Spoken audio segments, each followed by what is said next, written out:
গিয়েছিলাম বাইরে খাইতে আর চলে গেলাম স্বপ্ন সুপার শপে। হ্যালো এভরিওয়ান, আসসালামু আলাইকুম। আশা করি সবাই ভালো আছেন। আলহামদুলিল্লাহ, মহান আল্লাহর অশেষ রহমতে আমরা অনেক ভালো আছি। বাইরে ঘুরতে গেলে কিংবা বাইরে খাইতে গেলে আমার নজর চলে যায় কেনাকাটার দিকে, মানে সাংসারিক জিনিস কেনাকাটার জন্য। বাইরে ঠিকই গিয়েছিলাম খাইতে, কিন্তু আমার মেয়েকে নিয়ে যায়নি। মেয়েকে বাসায় তার দাদা দাদির কাছে রেখে গিয়েছিলাম। মেয়েকে বাসায় রেখে দেখলাম যে সে থাকতে পারে নাকি তার দাদা দাদির কাছে আমাকে ছাড়া। যাই হোক, সে আমাকে ছাড়া মনে হচ্ছে ভালোই থাকতে পারবে। একটুও কান্নাকাটি নেই, কোনো চিল্লাপাল্লা নেই, শুধু হাসি আর আনন্দ করতেছে সে তার দাদা দাদির সাথে। আমরা সুপার শপে থেকে সিসিটিভি ফুটেজ চেক করতেছিলাম যে আসলে আমার মেয়ে বাসায় কি করে। শপে যাওয়ার প্রধান কারণই হলো আমার মেয়ের জন্য ফিডার কিনা, কিন্তু ফিডার কিনা তো দূরের কথা, আমি গিয়ে আগে দেখতেছি কি বডি ওয়াশ নেওয়া যায়। একদিন আমাদের বাসায় সাবান কেনা হয় না, এখন সবসময় বডি ওয়াশই ব্যবহার করা হয়। বডি ওয়াশের ঘ্রাণটা বেশ ভালো লাগে, এই জন্য আমি বডি ওয়াশটা ব্যবহার করি। আর বাসায় সবসময় লাক্সের বডি ওয়াশটাই কেনা হয়। এটার স্মেলটা যে এত সুন্দর, এখন সাবান ব্যবহার করতে কেমন জানি বিরক্ত লাগে। আর সুপার শপের ভেতরে গেলে আমার থেকেও বেশি এক্সাইটেড আমার জামাই হয়ে, এটা লাগবে ওটা লাগবে, এটা কিনতে হবে ওটা কিনতে হবে, সবসময় বলতে। আসলে একটা কথা কি, একটা সংসার গোছাতে গেলে কত জিনিসের প্রয়োজন। যতই বাসা থেকে নিয়ত করে যায় না কেন কিছুই কিনবো না কিছুই কিনবো না, কিন্তু এত জিনিস কিনা হয়ে যায়, পরে বাসায় নিয়ে টেনে নিয়ে আসতে বিরক্ত লাগে।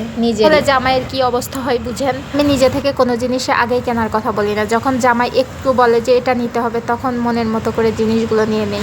এক কথায় বলতে গেলে আমি হচ্ছে সুযোগ সন্ধানে। এরপরে চলে গেলাম সব কিছু দেখে শুনে ফিডার কেনার জন্য, যে কোন ফিডারটা দেখে পছন্দ হয়। আমার জামাইয়ের তো ফিডার দেখে পছন্দই হচ্ছে না, মানে সিলিকনের ফিডার খুঁজতে। সিলিকনের ফিডারগুলো বাচ্চাদের খাওয়ানোর জন্য খুব ভালো কাজ করে। পর্যন্ত যতগুলো ফিডার কিনেছি তার মধ্যে সব থেকে ভালো ফিডার হয়েছিল প্রথমবার যেটা ফিডার কিনেছিলাম। ওই ফিডারটা এত ভালো ছিল, আমার কাছে খুব ভালো লাগতো। কিন্তু দুঃখের কথা কি বলবো, ওই ফিডারটাই সবার আগে পুড়ে গেছে। ফিডার ফুটানোর জন্য পাতিলে করে পানি দিছে, আর পানির মধ্যে ফিডার দিছে, আর ফিডার দিয়ে আমি চুলার জাল একটু বাড়িয়ে দিয়ে আমি অন্য রুমে গিয়েছিলাম। এসে দেখি যে পানি শুকায় ফিডার পর্যন্ত পুড়ে গেছে। একদম যখন গন্ধ বের হয়ে গেছে তখন আমি বুঝতে পারছি আল্লাহর অশেষ রহমত, যে আল্লাহ আমাদেরকে হাতে ধরে বাঁচিয়ে দিয়েছিল সেদিন আগুন লাগে। এই জন্য যখনই যে কাজটাই করতে হয় না কেন অনেক সাবধানতার সাথে কাজ করতে হয়। একটু ভুলের কারণে কত বড় বিপদ হয়ে যায় মানুষের। সুপার শপে এসেও মন মতো ভালো সিলিকনের ফিডার পাইলাম না। আমার জামাইয়ের কোনো ফিডার দেখেই পছন্দ হচ্ছে না, আর যেটা একটু পছন্দ হচ্ছে সেটাই দাম 1200 টাকার উপরে যাচ্ছে।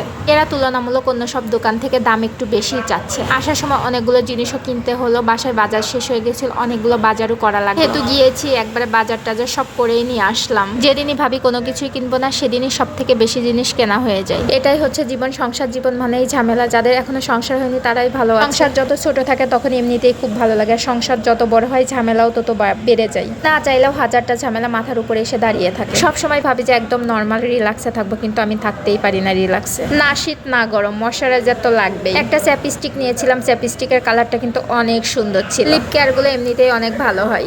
বাইরে খাইতে গিয়ে না যতটুকু সময় দিয়েছি তার থেকেও বেশি সময় দিয়েছি আমি এই জায়গাটা। মানুষ খাইতে গেলে নাকি সব থেকে বেশি সময় দেয়। আমার ভিডিও যদি আপনাদের কাছে ভালো লেগে থাকে তাহলে অবশ্যই আমার পাশে থাকবেন। যে যেখান থেকে আমার ভিডিওটা দেখছেন সবাইকে অসংখ্য ধন্যবাদ। সবাই ভালো থাকবেন। আল্লাহ হাফেজ।